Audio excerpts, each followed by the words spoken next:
What up, good people? It's me, Johnny, back at it again with another video. And in my continued efforts to talk about how Marvel can fix some of the characters that they have ultimately just so terribly botched in the MCU, this character I feel needs a revamp ASAP the next time we see him. And now, because I actually think that there's a version of him in the MCU that I believe did really well, this video may not be too long, but Thor Odinson is the fictional person of note today. The Thor we have seen in the MCU went through a few phases, ranging from really serious to comedic and then overly emotional. And in my opinion, the best version of Thor they should have actually kept was the version of him we saw in Infinity War. I think most fans would agree on that. And I don't think Marvel has to necessarily reinvent the wheel to fix his character to get him back to that style of Thor. If you have watched my other videos when I talked about how to make these characters right or to make them great again. Matter of fact, I'll put a link to each one of those videos that I did for Hulk and She-Hulk, and I'm actually going to collapse these into a playlist tab if you just want to, if you have not watched those, you just want to watch them in sync. But I like tying them back when I try to fix them to a version of them that we have seen in Marvel comics, as I am a comic book fan after all, that I feel would best help restore them.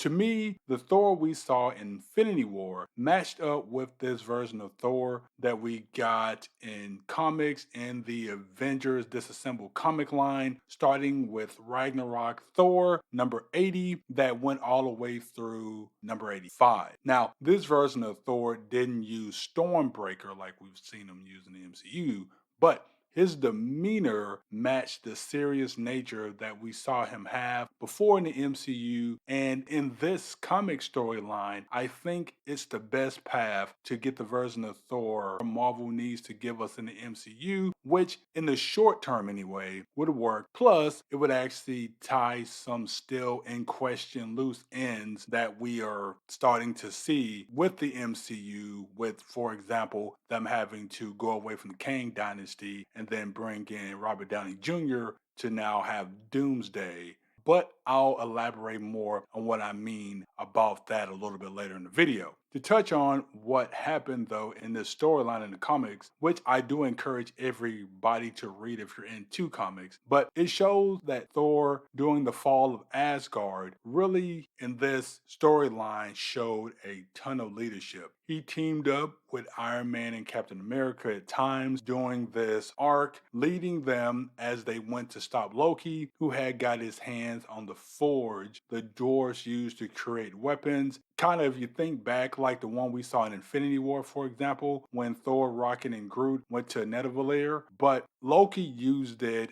to create his version of Mjolnir, pretty much in the comic storyline. At the beginning of this story, Loki used the new weapon that he forged to take over Asgard, and Thor, doing his battle with Loki, all the way into the end of this story, where he ultimately allows Surtur to destroy Asgard, took the forefront in this battle. At the end of this storyline, we also got my favorite version of Thor in Ruin King Thor, which I believe fits perfectly into the current place the MCU is at. We know that the next Avengers movie that I just referenced earlier, called Doomsday, is coming out in 2026. And in the current state of the MCU, there isn't a clear leader of the team. No, I don't see Kevin Feige and the crew using Anthony Mackie's Captain America, even though I know that he's about to come out with that film. I don't see him using Tom Holland's Spider Man as the leader, and I don't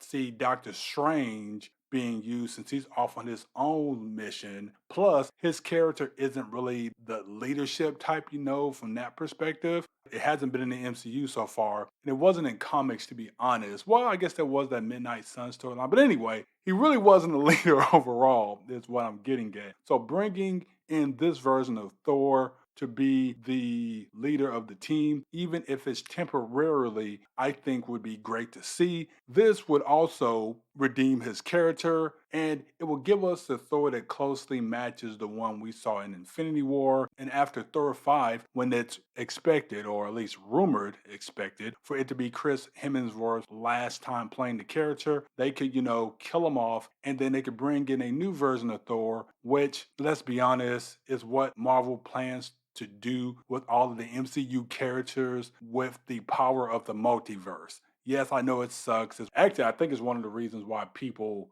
don't like this version of the multiverse anyway, because they're just always able to bring in the same, I guess, character, if you will, but just recasting them somebody else. But hey, that's the multiverse. But after that, I think they should go with the Thor we saw in the Thor God of Thunder comic line, which, to be honest, we kind of already have seen in the MCU. I mean, it was kind of, I think it was what his character was based on initially. But look, if you're going to reboot Thor, there aren't a lot of versions you can just bring in realistically, right? That kind of would fit into the continuity of the MCU. But those are my thoughts about how Thor can be great again in the MCU. But I want to hear from you guys. What do you think Marvel can do to fix Thor? Do you agree with my way? Or are you one of those people that believe they should just keep him the way he is? But until the next video, I hope you all have a good one, and I'll talk to you all later. Take care.